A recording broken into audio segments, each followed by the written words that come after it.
여러분 안녕하십니까? 사이언스 투데이입니다. 이번 쿠팡 개인정보 유출 사고는 사실상 전 국민의 정보가 빠져나갔다고 할 만큼 역대 최악의 정보 유출 사고로 평가되고 있습니다. 벌써 2차 피해에 대한 우려도 커지고 있는데요. 쿠팡을 사칭해 환불을 도와주겠다거나 출처가 분명하지 않은 메시지는 주의하셔야겠습니다. 오늘의 주요 뉴스입니다.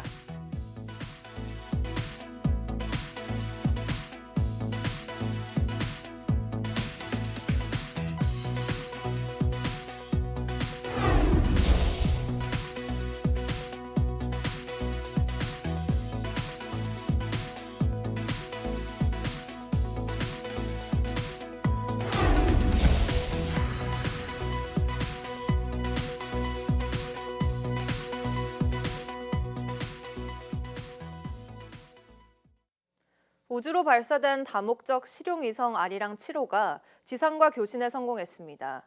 한국 우주기업으로 발사 업무를 담당하는 아리안스페이스는 한국 시간으로 오늘 새벽 2시 20분쯤 아리랑 7호가 남미 프랑스령 기아나 우주센터에서 발사돼 고도 576km에 있는 태양 동기궤도에 진입했다고 밝혔습니다. 이어 우주항공청은 발사 1시간가량 뒤인 새벽 3시 반쯤 아리랑 7호가 남극 트롤 지상국과 교신에 성공했고 태양 전지판 전개 등 상태를 확인했다고 설명했습니다. 한국항공우주연구원이 개발한 아리랑 7호는 고해상도 광학 카메라와 적외선 센서를 통해 0.3m 크기 물체를 분간할 수 있고 재난과 환경 감시, 도시 열섬 현상 분석 등의 역할을 수행할 예정입니다.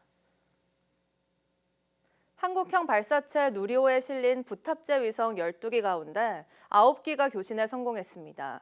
우주항공청과 한국항공우주연구원은 지난달 27일 발사된 12기 위성 가운데 서울대의 쌍둥이 큐브 위성과 우주로테크의 코스믹, 세종대의 스파이론 등 9기에 대해 정상적으로 교신 상태를 확인했다고 밝혔습니다. 아직 교신이 이루어지지 않은 쿼터니언의 퍼셋과 스페이스 린텍의 비천 등 3기는 미국 연합우주작전센터의 궤도 정보를 활용해 추가 교신을 이어갈 예정입니다. 오늘 서울 등 내륙 아침 기온이 영하로 떨어졌고 밤부터 충남 서해안과 호남 서해안, 제주 산간에는 대설특보 수준의 많은 눈이 내리겠습니다.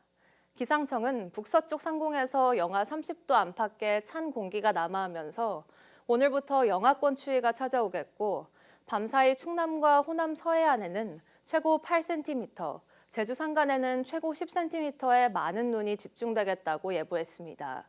특히 이번 눈은 건설보다 2~3배 무거운 습설로 비닐하우스나 축대 붕괴 등 시설물 피해가 발생할 수 있어 주의가 필요합니다. 특히 수요일인 내일은 서울 기온이 영하 7도까지 떨어지고 체감 온도는 영하 11도까지 내려가 추위가 절정에 달할 전망입니다. 기상청은 목요일에는 서울 아침 기온이 영하 8도까지 더 내려가지만 찬바람이 약해지겠고 오후엔 서울 등 중부 내륙에 첫눈이 내리겠다고 전망했습니다. 오늘부터 서울 기온이 영하로 떨어지는 등 본격적인 겨울 추위가 시작됩니다. 보건당국은 저체온증이나 동상 등 한랭 질환에 걸리지 않게 주의하고 특히 추위에 약한 고령층의 경우 보온에 각별히 신경 써달라고 당부했습니다. 이문석 기자입니다. 12월에 들어서자마자 기온이 뚝 떨어졌습니다. 본격적인 겨울 추위가 시작되면서 추위로 발생하는 한랭 질환을 신경 쓸 때가 됐습니다. 한랭 질환은 추위가 직접 원인이 돼 인체에 피해를 주는 질환으로 저체온증과 동상이 대표적입니다. 지난 겨울엔 모두 334명의 한랭 질환 환자가 보고돼 이 중 8명이 사망했습니다. 환자의 55%가량은 65세 이상 고령층에서 발생한 거로 나타났습니다. 고령층은 일반 성인보다 체온 유지 능력이 떨어지기 때문입니다. 날씨가 추울 때에는 실외 활동을 자제하고 또 외출하실 때에는 따뜻한 옷을 입고 모자, 목도리, 장갑 등으로 보온에 더 신경 쓰시는 것이 좋습니다. 추위에 몸이 노출되면 혈관이 수축하고 혈압이 급격히 상승하기 때문에 심뇌혈관 질환이나 당뇨병, 고혈압 등 만성 질환자는 더 주의해야 합니다. 특히 고령층과 만성질환자는 몸이 갑자기 추워지지 않게 하고 가급적 야외 활동을 줄이는 게 좋습니다. 외출할 때는 얇은 옷을 겹쳐 입고 옷과 신발이 젖었다면 신속하게 교체해야 합니다. 또한 한랭질환 증상이 있으면 가능한 빨리 의사의 진찰을 받으라고 안내했습니다. 질병관리청은 한파로 인한 건강 피해 발생 동향을 파악하기 위해 전국 500여 개 응급실을 대상으로 한랭질환 감시 활동에 들어갔습니다. YTN 이문석입니다. 국내 연구팀이 반도체 제조 과정에서 액체가 표면에 얼마나 고르게 퍼지는지를 나노 크기로 관찰하는 기술을 개발했습니다. 카이스트 홍승범 교수 공동 연구팀은 시료 표면의 원자를 측정하는 원자 간력 현미경을 이용해 나노 크기의 물방울을 실시간으로 관찰하고 물방울의 모양을 기반으로 접촉각을 계산하는 기술을 개발했습니다. 연구팀은 수증기가 얼지 않을 정도의 온도로 표면을 냉각해 나노 물방울이 표면에 맺히도록 유도하고 현미경으로 물방울의 원래 형태를 촬영하는 데 성공했다고 밝혔습니다. 또 리튬 탄탈레이트에 적용한 결과 물질의 전기적 방향에 따라 나노 물방울의 접촉각이 달라지는 차이도 처음으로 확인했다고 덧붙였습니다. 임신부가 기름진 음식 냄새에 자주 노출되면 태아의 비만 위험이 높아질 가능성이 있다는 흥미로운 연구 결과가 나왔습니다. 독일 막스 플랑크 대사연구소는 임신한 쥐에게 영향은 같지만 하나는 베이컨 향이 나는 사료를 먹여 냄새 자극의 영향을 분석했습니다. 그 결과 베이컨 향에 노출된 쥐의 태아는 실제 고지방식을 먹지 않았는데도 체지방 증가와 인슐린 저항성, 에너지 소비 감소 등 비만 성향을 보였습니다. 또 뇌 신경활동 분석에서도 먹고 싶은 욕구와 보상 관련 회로가 비만한 동물과 유사한 패턴으로 변한 것으로 나타났습니다. 연구팀은 냄새 같은 감각 신호만으로도 태아의 대사 방식이 달라질 수 있다며 같은 현상이 사람에게도 나타나는지는 추가 연구가 필요하다고 설명했습니다. 어린이가 12살 이전에 스마트폰을 사용하기 시작할 경우 우울증과 비만, 수면 부족을 겪을 확률이 더 높다는 연구 결과가 나왔습니다.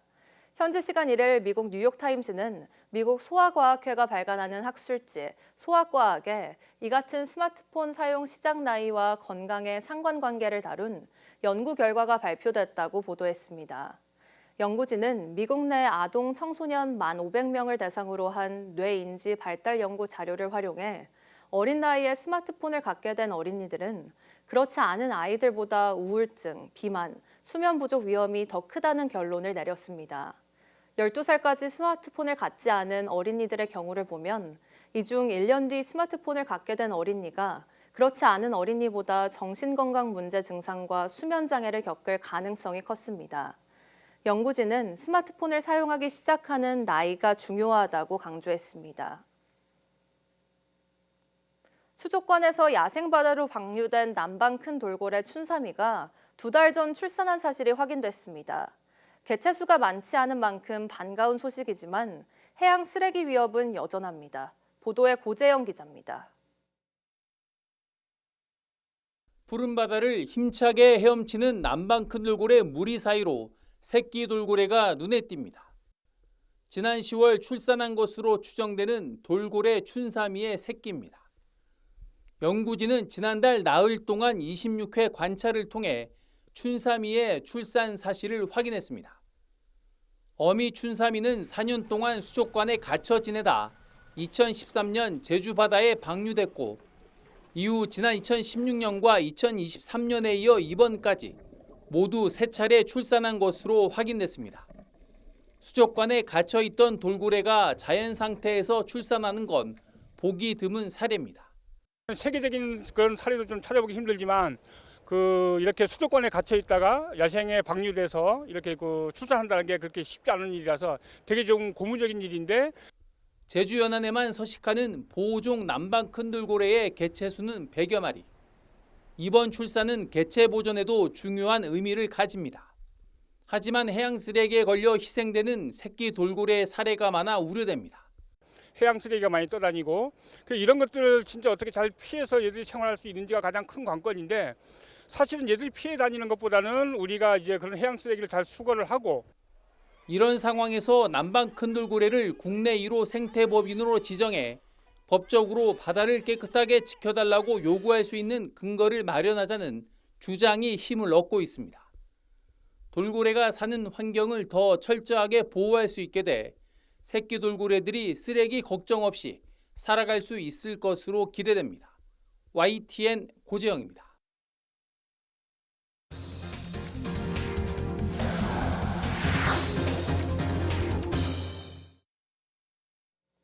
쿠팡에서 발생한 개인정보 유출 사고로 배송지 정보는 물론 아파트 공동현관 비밀번호까지 노출되면서 이용자들은 불안을 호소하고 있습니다.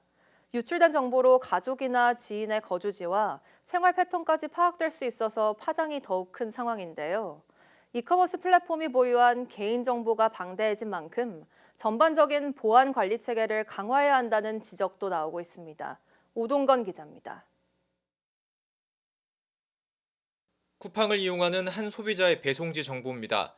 새벽 배송을 위해 공동 현관 비밀번호가 적혀 있습니다. 사실상 건물의 현관까지 뚫린 상황. 이용자들은 불안을 호소합니다. 저희 아파트 입구에서 아무나 출입을 할 수 있을 때 요즘 주변에 좀 문제가 되고 있던 아이들 납치나 유괴를 시도한다든지 본인 주소 외에도 택배를 보낸 적 있는 부모님 집이나 지인 집, 직장 등의 주소까지 저장됐다는 점도 문제입니다. 이 정보만 보면 가까운 사람들이 어디 사는지, 평소 어떤 동선으로 생활하는지까지 파악할 수 있기 때문입니다. 보통 한 사람의 배송 목록에 여러 개의 주소가 있다는 점에서 실제로 유출된 주소는 3천만 건이 아니라 많게는 몇 배에 달할 전망입니다. 또 배송 요청 메모에 아이가 자니 초인종을 누르지 말라는 등 가족 구성이나 생활 패턴도 그대로 드러나 범죄에 악용될 수 있습니다. 쿠팡의 정보 유출 사고는 이번이 네 번째로 21년에는 쿠팡이츠 배달원 13만 5천여 명의 정보가 2023년 12월에는 주문자와 수취인 2만 2천여 명의 정보가 쿠팡 판매자 전용 시스템에 노출되기도 했습니다. 지금까지 유출 사고에 대해 부과된 과징금과 과태료는 모두 합해도 16억 원 수준에 그쳤습니다. 솜방망이 처벌이 사고를 키운 것 아니냐는 비판도 제기되고 있습니다. 기업의 관리 부실뿐 아니라 현재 이제 법규 체제나 제재가 좀 실효성이 없다는 걸 의미하거든요. 과징금 강화나 관리 의무를 훨씬 엄격하게 규정할 필요가 있다고 생각합니다. 쿠팡의 모든 고객, 대한민국 성인 4명 중 3명이 주소와 현관 비번까지 털린 최악의 개인정보 유출 사고. 전문가들은 같은 사고가 다른 이커머스 업체에서도 반복될 수 있는 만큼 전반적인 보안 점검과 관리 강화가 시급하다고 지적하고 있습니다. YTN 오동건입니다. 사실상 전 국민 개인정보가 유출된 쿠팡의 정보 유출 사태는 지난 2011년 싸이월드 사태 이후 14년 만에 최대 규모로 기록됐습니다. SKT와 KT, 롯데카드까지 정보 유출 사건이 잇따르는 가운데 쿠팡에 천문학적 과징금이 내려질 것이라는 전망이 나오고 있습니다. 이어서 박기환 기자가 보도합니다. 해킹의 시대로 불리는 2025년. 시작은 지난 4월 SK텔레콤의 해킹 사고였습니다. 2,300만 명의 개인정보와 가입자 식별번호가 유출되면서 유심 대란 사태를 빚었습니다. 롯데카드에서는 CVC 번호를 포함한 고객 297만 명의 정보가, 넷마블에서는 611만 명의 로그인 정보가 외부로 흘러나갔습니다. KT에선 무단 소액 결제 등 2차 피해로 이어졌고 3,370만 개의 계정이 털린 쿠팡까지 올 한해 유출된 유출 피해자만 우리나라 인구보다도 많습니다. 보안 영역이 굉장히 중요하잖아요. 개인의 신상 정보랑 뭐 주소, 거주지 이런 것들을 담고 있는데 되게 안일하게 지금 관리가 되어 있어서 계속해서 이런 문제가 발생하는 거 아닌가 생각을 해요. 역대 가장 큰 규모의 개인정보 유출 사고는 지난 2011년 국민적 인기를 끌었던 싸이월드에서 일어났습니다. 외부 공격으로 인해 무려 3,500만 명의 고객 아이디와 비밀번호, 주민등록번호가 유출됐습니다.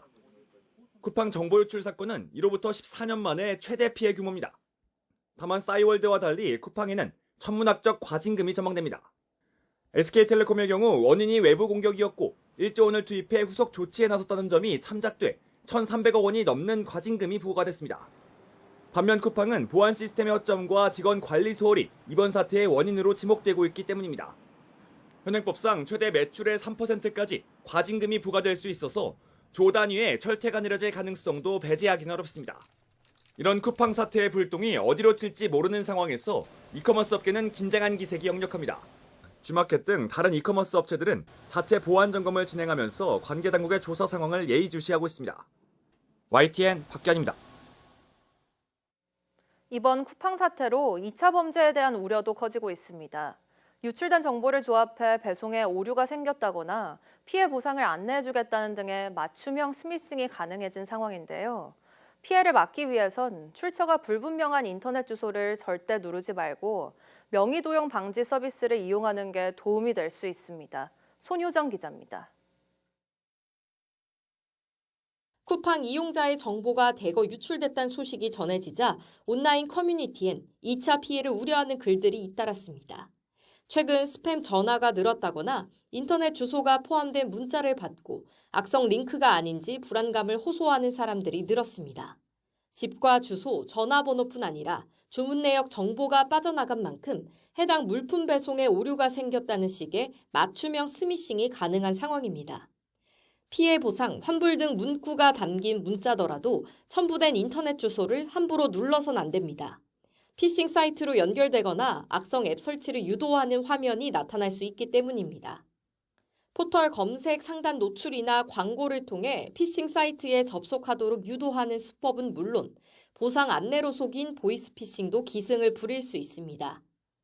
개인 정보가 지금 많이 노출이 됐는데 또 다른 곳에서 노출된 정보와 결합을 하게 되면 그러면 뭐 은행에서 사고가 터진다든지 뭐 이럴 가능성이 있는 겁니다. 출처가 확실하지 않은 인터넷 링크는 바로 삭제하고 의심되는 사이트는 정상 사이트와 일치 여부를 확인해야 합니다. 또 카카오톡 채널 보호나라에서 스미싱 피싱 의심 사이트를 조회하고 신고할 수 있습니다. 이동통신사 고객센터를 통해 모바일 결제 내역을 확인하고 명의 도용 방지 서비스 등을 이용하면 추가 피해를 줄일 수 있습니다. 전문가들은 모르는 사람이 보낸 문자 링크를 절대 누르지 말고 비밀번호나 개인 통관 부호 같이 바꿀 수 있는 정보는 즉시 변경하는 게 안전하다고 밝혔습니다. 쿠팡을 사칭하는 메일들, 쿠팡을 사칭하는 문자 이런 것들에 대해서 그냥 지워버리시고 절대로 클릭하시거나 안 하시는 게 좋을 것 같고요. 랜섬웨어 감염 같은 것을 통해서 본인의 금융정보가 또 뚫릴 수가 있거든요. 쿠팡에서 쓰는 비밀번호도 바꾸시고 자동 로그인이 안 되게끔 하는 것도 좋을 것 같습니다. 그 신용카드 아예 재발급 받아서 다시 등록한다든지. 이와 함께 정부 기관과 금융회사는 전화나 문자로 원격 제어 앱 설치를 요구하지 않는다는 점을 명심해야 한다고 덧붙였습니다. YTN 손효정입니다. 쿠팡에서 3천만 명 넘는 고객 정보가 유출된 가운데 이 같은 개인정보 유출 피해로 주민등록번호를 바꾸려는 사람들이 늘고 있습니다. 행정안전부 주민등록번호 변경위원회는 올해 10월까지 접수된 주민번호 변경 신청이 1,914건이라고 밝혔습니다. 제도 시행 첫 해인 지난 2017년 799건 이후 한동안 500에서 600건에 머물렀지만 2020년 1,127건으로 급등한 뒤 증가세가 이어졌습니다. 지난해에는 1,986건을 기록했고 올해는 처음 2,000건을 넘어설 가능성이 큽니다. 주민등록번호 변경은 13자리 가운데 생년월일과 성별 표시 한 자리를 뺀 나머지 임의번호 6자리를 바꾸는 제도입니다. 삼성전자가 오늘 2번 접는 스마트폰인 가칭 갤럭시 Z 트라이폴드를 공식 선보입니다. 트라이폴드는 화면 양쪽을 모두 안으로 접는 방식으로 지난 10월 경주에서 열린 에이펙 최고 경영자 서밋에서 실물이 처음 공개됐습니다. 현재까지 알려진 사양을 종합하면 10인치 메인 디스플레이에 두께는 펼쳤을 때 4.2mm, 접었을 때 14mm로 추정됩니다. 출고가는 400만 원 안팎이 될 것으로 예상됩니다. 한미가 경주 정상회담에서 합의한 원자력과 핵 추진, 잠수함 추진 등 합의 사항의 신속 이행을 위한 실무 협의체를 조속히 가동하기로 했습니다. 미국 상무부는 한국과의 무역 합의에 따라 한국산 자동차 관세를 11월 1일부터 소급해 15% 인하한다고 발표했습니다. 워싱턴 홍상희 특파원입니다. 박윤주 외교부 1차관이 미 국무부 청사로 들어섭니다. 지난 10월 말 경주 에이펙 정상회의 계기로 열린 한미 정상회담과 지난달 공동 팩트시트 발표 이후 처음으로 외교차관 회담이 열렸습니다. 약 40여 분 동안 진행된 회담에서 한미는 합의 사항을 담은 팩트시트의 신속한 이행에 나서기로 의견을 모았습니다. 원자력과 조선협력, 핵추진 잠수함 등 주요 분야에서의 후속 조치 이행을 위해 실무협의체도 분야별로 조속히 가동하기로 했습니다. 이슈마다 거기에 다들 뭐 전문 담당하는 기관이 있을 수 있기 때문에 그런 기관 간에 서로 누구와 대화를 해야 되는지 이런 부분에 있어서 서로 매칭을 해서 이 일을 꾸려나가기로. 박 차관은 이 자리에서 한국의 민간 우라늄 농축과 핵연료 재처리를 위한 협의도 조속히 협의하자고 요청했습니다. 한미 정상회담 이후 이뤄진 첫 고위급 회담에서 크리스토퍼 랜도 미 국무부 부장관은 한국의 투자가 미국의 재산업화에 기여할 거라며 조선업 등 핵심 전략 부문에서의 투자를 거듭 환영했습니다. 미 국무부는 한미 외교차관이 팩트시트 이행과 함께 한미동맹 현대화에 대해서도 논의했다고 설명했습니다. 박윤주 차관이 이번 회담에서 미국의 조속한 관세 인하를 촉구한 가운데 미 상무부는 한국산 자동차 관세를 지난달 1일부터 15% 소급 인하한다고 발표했습니다.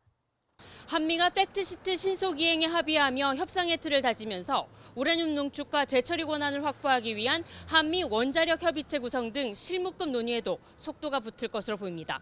워싱턴에서 YTN 홍상입니다. 관세 압박과 고용 둔화 등으로 소비 위축 우려가 컸지만 올해 미국 블랙 프라이데이 매출은 사상 최고 수준을 기록했습니다. 핵심 동력으로 AI 기반 쇼핑 도구의 확산이 꼽히고 있는데요. 물건을 찾고 비교하고 심지어 주문까지 해주는 AI가 쇼핑 풍경을 완전히 바꾸고 있습니다. 권영희 기자가 보도합니다.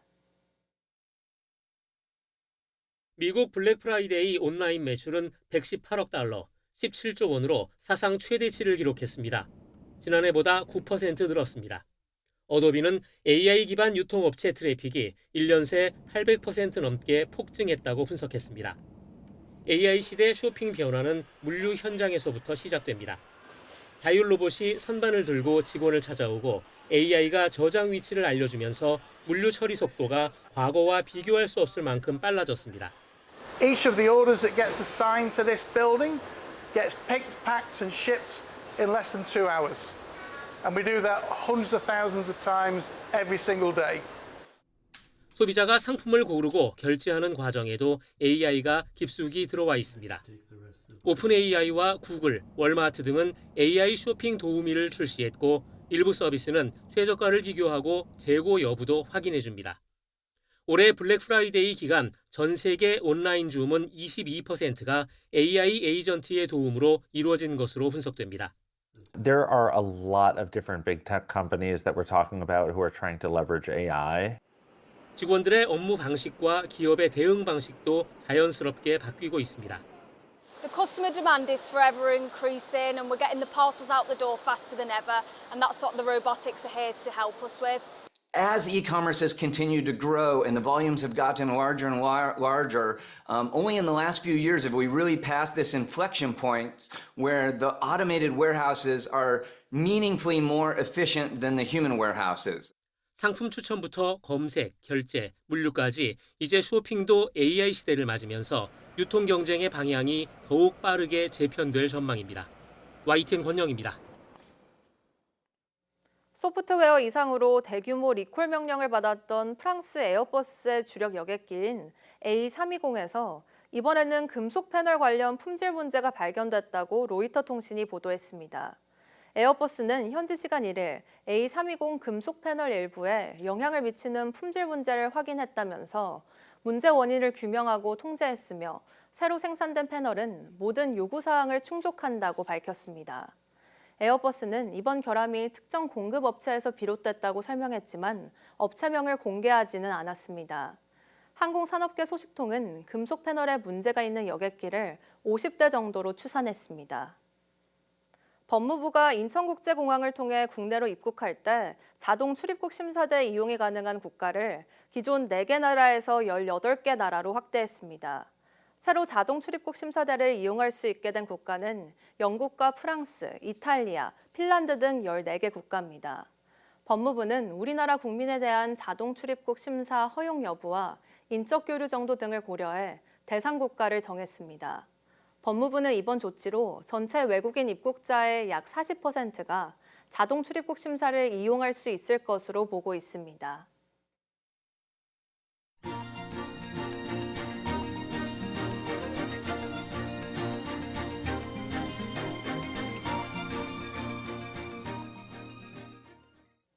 12월 2일 오전 사이언스 투데이 마칩니다. 오후 뉴스도 많은 시청 바랍니다. 시청해주신 여러분 고맙습니다.